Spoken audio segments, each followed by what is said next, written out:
Greetings, ladies and gentlemen, I am Ouroboros, and welcome to my video on my stance on Destiny 2 as a whole, now that we have seen pretty much all of the endgame content we're going to get until the first DLC drops involving Osiris. I'm going to be talking about my personal stance regarding various different aspects of Destiny 2 as it compares to Destiny 1 and where I think Bungie has gotten better at multiple different things. And all of this while I'm doing Vanguard strikes. So we'll start with the story. The only real thing I have to say about the story is that there is actually a story. It may be rather short, but compared to Destiny 1 where we just had, there's the darkness, these guys are agents of the darkness, go shoot the thing. Now we have an actual relatable situation to work with. We've got big scary villain Ghaul, who isn't so scary, but you get the idea, who comes to Earth to steal our power and take the Traveler's power for himself, which, as stories go, pretty generic, but it works.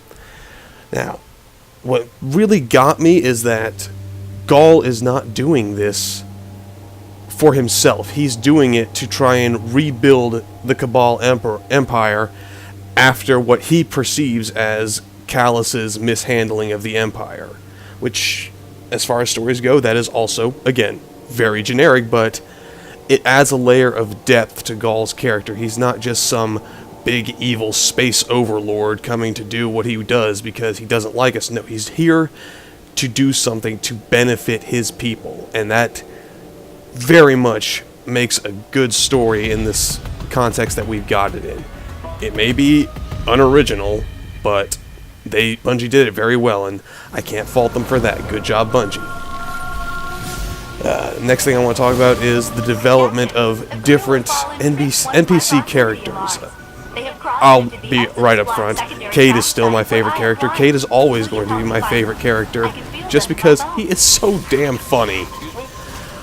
But compared to Destiny 1, all of the characters seem to have more depth to them. I look at all three of the Vanguard, and I don't see the same nonsense that we saw in Destiny 1, where they're just faces around a table, and only Cayde has any personality. No, now all of them seem to have more personality, and they grow as the story goes. For example, when we go to find Zavala, we find him on Titan, and he's trying to rally a resistance against Ghaul, and he's coming to the realization that he can't do this alone like he was able to when he was the Vanguard commander. When he was the Vanguard commander, he was able to do a lot of things by himself, but the scale of this particular instance, it's too big even for Zavala to handle. And he's realizing this now, and he's losing hope. As he's losing Titans to the as he's losing Guardians to the Hive, to the Red Legion, to just everything. And then we come along and we show him that just because he himself is unable to take all of the responsibility doesn't mean that there's no hope. And from there he starts coming back to the normal Zavala that we know, but at the same time, we see further in the story he's more sociable than he was in the first Destiny. We see a little bit of banter between him and Cayde, which is rather unusual, but it's a sign of character growth for Zavala, and I love it. It just makes the game feel deeper on a story level and on a personal level because we interact with these characters. The next person I'm going to touch on is Ikora, because I like Cayde. I'm going to save Cayde for last because he's Cayde. And we find Ikora on Io, and she's having what we would call a crisis of conscience because she sees what the Red Legion is doing, but she wants to do something, but at the same time she's afraid to. She's died so many times and come back because of her powers as a Guardian, but now that she has lost her powers as a Guardian, she's come to the realization that she's still afraid of dying, and that impacts her actions on Io until we show up. She's afraid to confront the Red Legion because of her own fears of dying permanently this time because she doesn't have her powers anymore. I mean, over the course of the story, she comes to the realization that just because this might be the final death doesn't mean she needs to stop fighting. And she does face her fear of dying that one last time, and does come back to the fire team to mount the final assault against Gaul, which it's good character building when you see a character who has such a glaring character problem, like they don't want to do this because they're afraid. When you see that big character issue there and they go head on to confront it, I love that. It's great. It's good character building. And it was just a really good scene during the final mission or it was a really good mission, I should say, because it wasn't really a scene, where you hear a bunch of communication between Ikora, Zavala, and Cayde, who apparently are an elite fire team together, which makes sense, all three are the Vanguard. But when you hear the conversation between the three of them, you really get a sense for these three, despite their differences, despite how much they argue with each other, they do care about each other. They don't want this to be the end of their adventures together. And they really come together as a team to make it so that we can get onto the ship and kill Gaul ourselves. Would they have liked to do that? Probably. Let's be honest, it was really satisfying. It may have been short, but it was definitely satisfying to kill that guy. And next we're going to talk about Cayde, because, well, he's Cayde. I like saving the best for last, and to me, Cayde is the best out of the Vanguard. Sue me. Cayde isn't as, I should say, in despair as Zavala and Ikora seem to have been. Cayde ran away as soon as the battle was decisively over, but he didn't run because he was afraid. He ran to Nessus to get something from the Vex because he wanted to do something. At least that's how it appeared to me. That I might be wrong, I might be interpreting it in a completely different manner, but that was how it seemed to me. And it was great because normally Cayde likes to be on the side or out in the wild doing whatever he wants, but he's actively doing something for the Vanguard, for the city, for everything that he says keeps him confined to the tower. And since he's doing this, I can only think that, hey, maybe Cayde has realized that, yes, freedom is nice, but at the same time, if you don't have all the things you want, you love with that freedom, like if you don't have your friends, if you don't have all the people that care about you, and alongside that, the freedom is meaningless.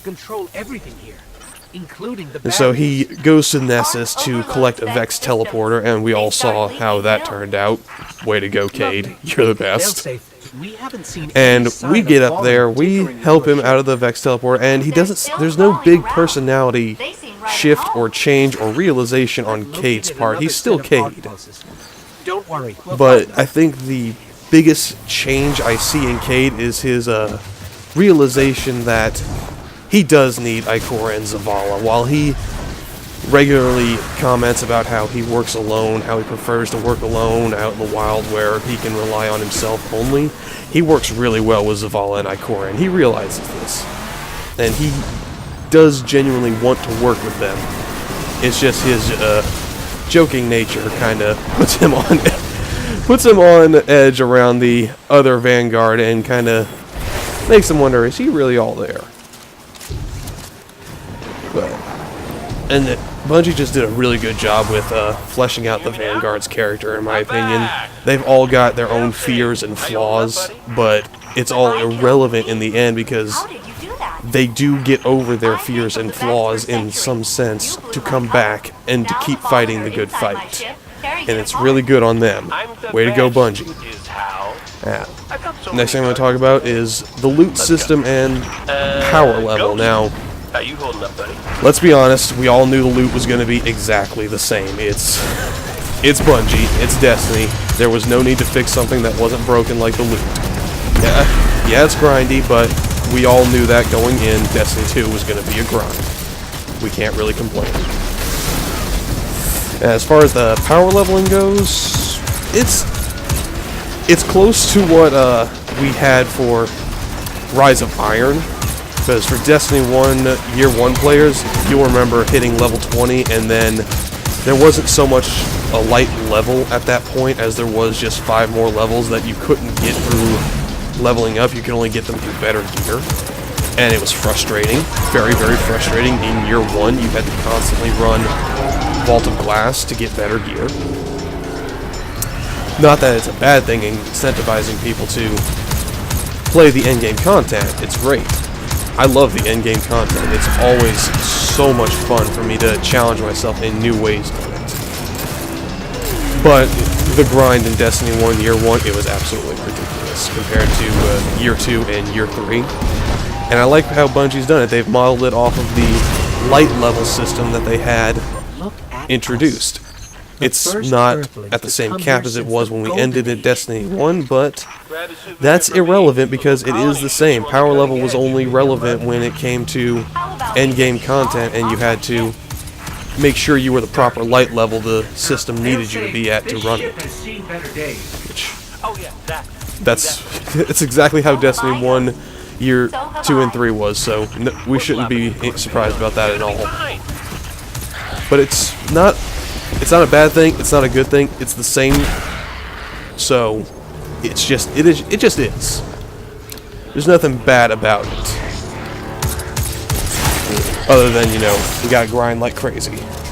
And next we're gonna talk about strikes. Strikes are the same. It's not the same context that we had the first strikes in, but it's essentially you're here to kill really big and really badass version of some enemy that we've killed hundreds of times, and go forth, kill things.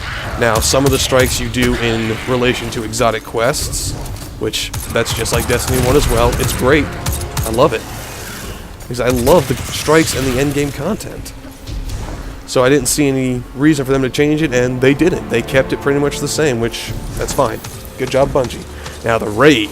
Raid is a different story. I don't know what Bungie devs were thinking, but I think some of them were maybe taking some stuff when they were developing the Raid, because it is insane. I love it. It's not like Vault of Glass, where it's just, oh, you open the door, you killed Templar, you killed Atheon, you're done. No, it's multiple different aspects before you even get to a raid boss. There is no Templar, I should say, for this raid, or, you know, Vosik, or Oryx Sisters, or any of those, or War Priest, but I'm rambling on the same thing now, but it's a bunch of mechanic-driven events leading up to the boss, and I love it, because there's no real exotic meta cheese to get your way through these events. You have to understand the mechanics, and you have to contribute as part of the fire team. Good job, Bungie. Now, as for the events themselves, I think we can all agree that Baths is a lot like Totems from the King's Fall. Not that there's anything wrong with that, except, you know, Totems and King's Fall was really frustrating if you screwed up even one section.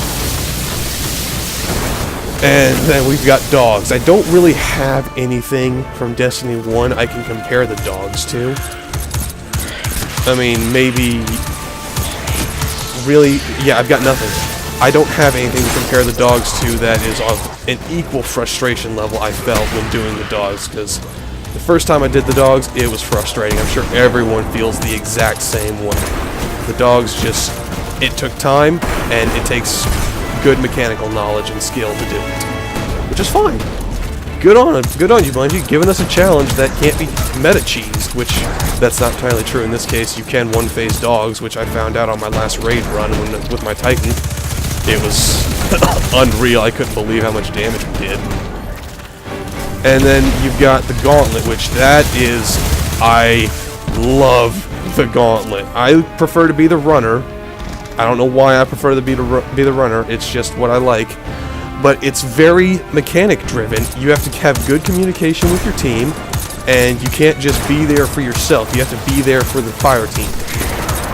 And then when you finally get to the raid boss, I'm just want to put this out there. When you first walk into the throne room, and the boss is just sitting there, all nonchalant, drinking from a cup, and he's just like, "Yo, what's up? You want a drink?"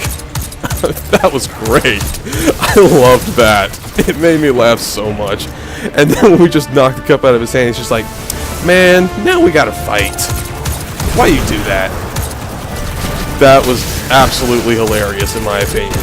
And then we get to the mechanics of the raid boss, which are similar to the mechanics we had during the dogs. You have to build up your power in order to damage the boss, and the more power you accumulate, the faster you kill the boss. Now, we all know by now that there is a meta strat for doing the raid boss. I don't like that. I think it's very one-dimensional and stale, but I cannot deny that the Cold Heart absolutely shreks Callus, or Callus Robot, whoever came up with that plot twist.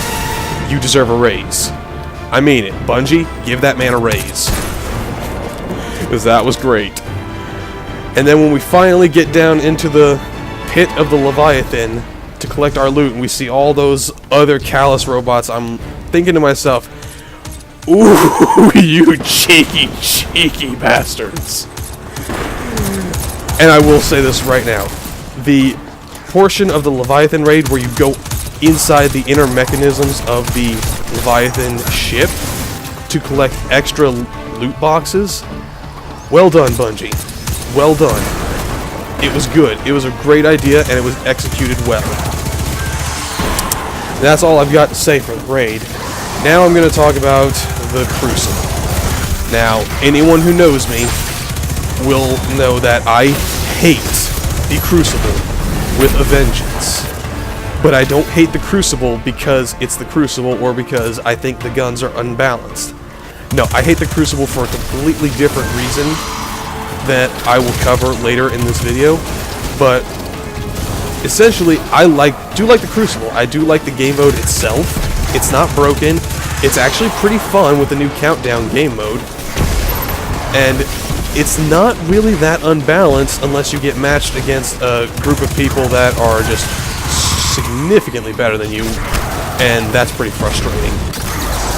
Not gonna lie, getting matched against people that are way better than you is extremely unfun, and I don't like it.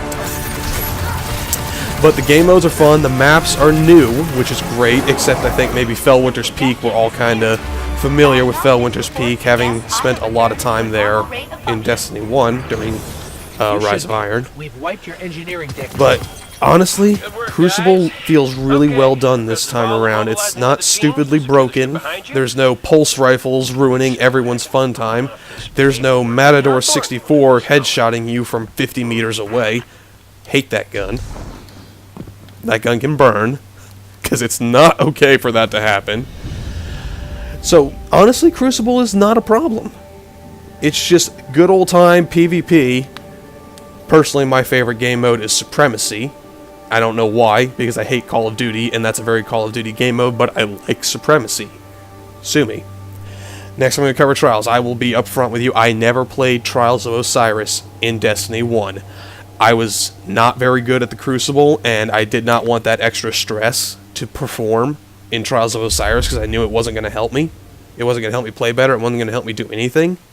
So I just did not do Trials of Osiris. In fact, I stayed out of the Crucible for the most part in Destiny 1, but I did play it, so I do have some basis of knowledge to speak on it. But Trials of the Nine, first weekend was intense. Countdown on a brand new map that I had never seen. It got pretty sweaty. I'm gonna be honest about that one. It got really sweaty. But it was fun. I found a fire team that was relaxed. We were chill. We didn't get super salty when we lost a game.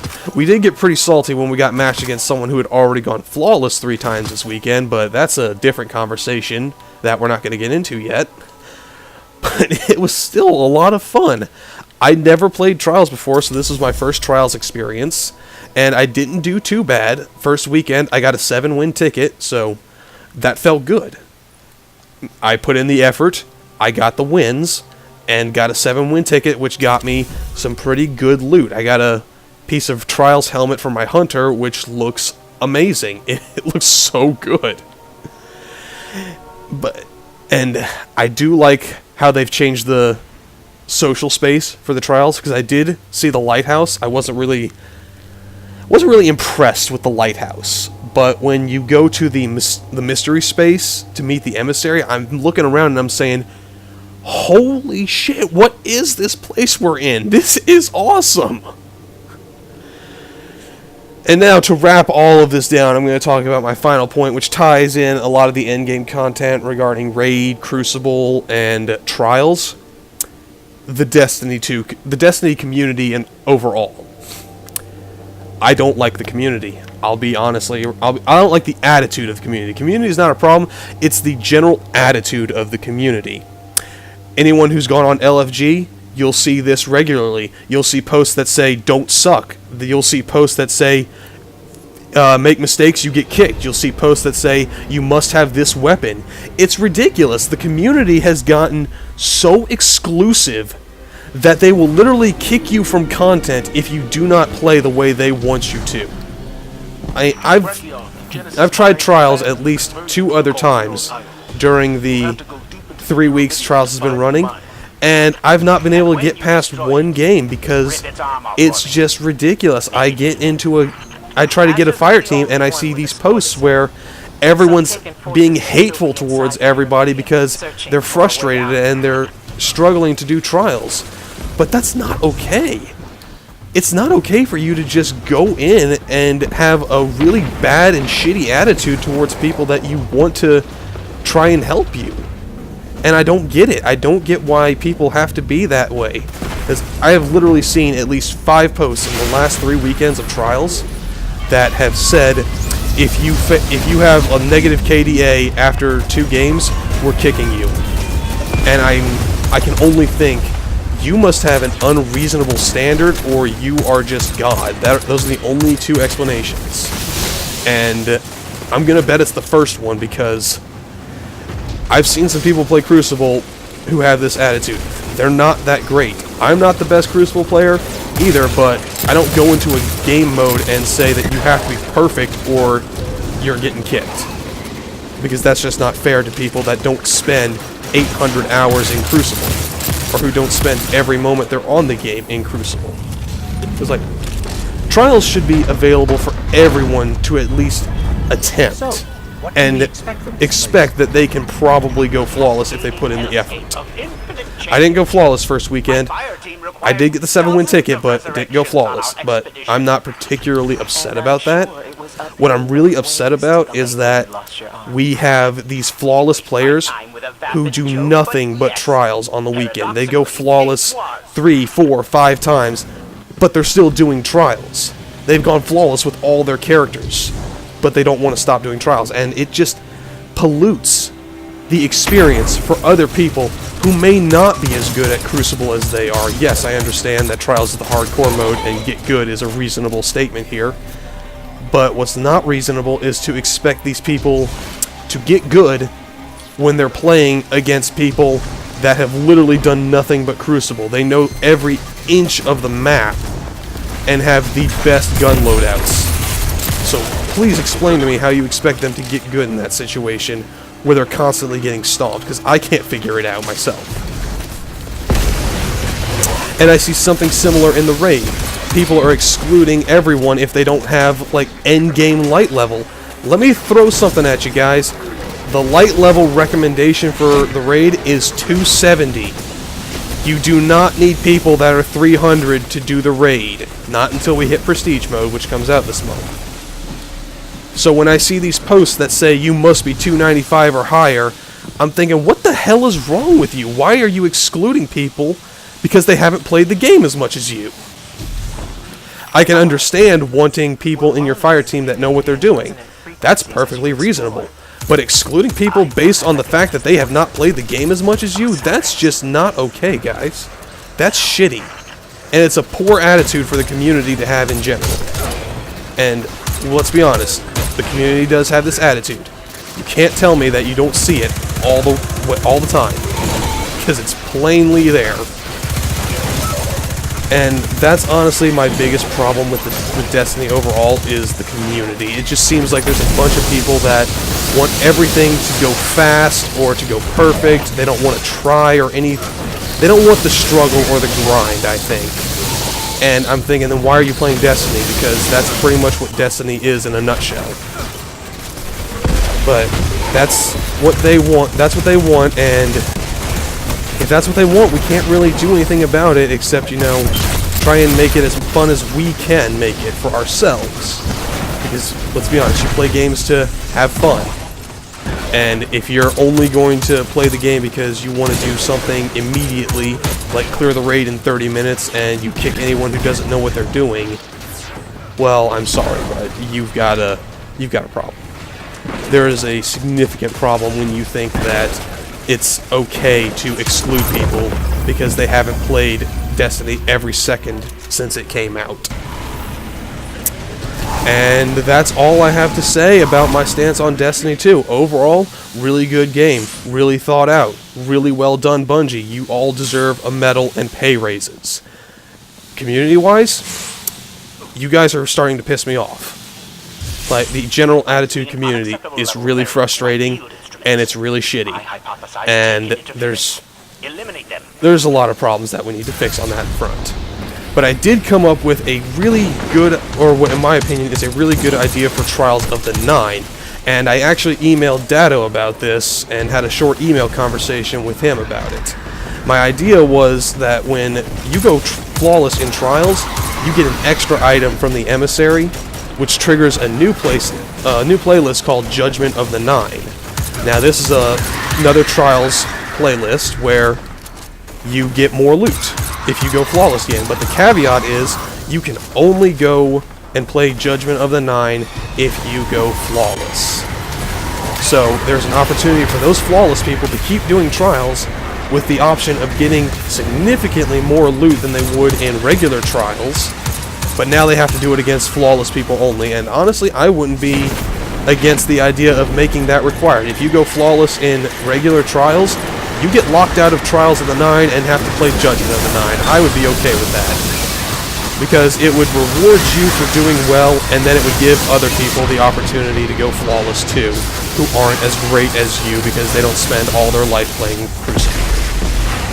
And again, I did speak with Dado about this in a short email conversation. He liked the idea of giving extra rewards to people that go flawless by giving them a new playlist to play against flawless players only. And he did say something that I agree with. I don't think that Trials should be something you just get handed. I do think you should work for it. At the same time, I don't think that you should be forced to play against people that have already done it 6 times in the same weekend, because that's just not fair to everyone who doesn't have that kind of time, but does want to try and experience going flawless. I know I'm probably going to get a lot of hate on that one, on that idea for those people that go flawless all the time or who are Crucible gods, but those are just my thoughts, and since this is still a free country and freedom of expression is still a thing, I'm entitled to my opinion. I'm sorry, but that's my opinion. If you don't like it, you don't have to like it. Just like I don't like flawless people that do nothing but keep playing flawless and go flawless 11 times in the first weekend. Because I don't like you guys. I think you ruined Trials and Crucible in general. But that's all I've got, ladies and gentlemen. If you liked this video, please like and subscribe. I will be attempting to put out more content. Hopefully when the Osiris DLC comes out, I'll be able to get y'all some really good content. I might even record some content of the Savathûn Strike Nightfall strike that we're going to be doing this week. See how that goes. Until next time, this has been Ouroboros.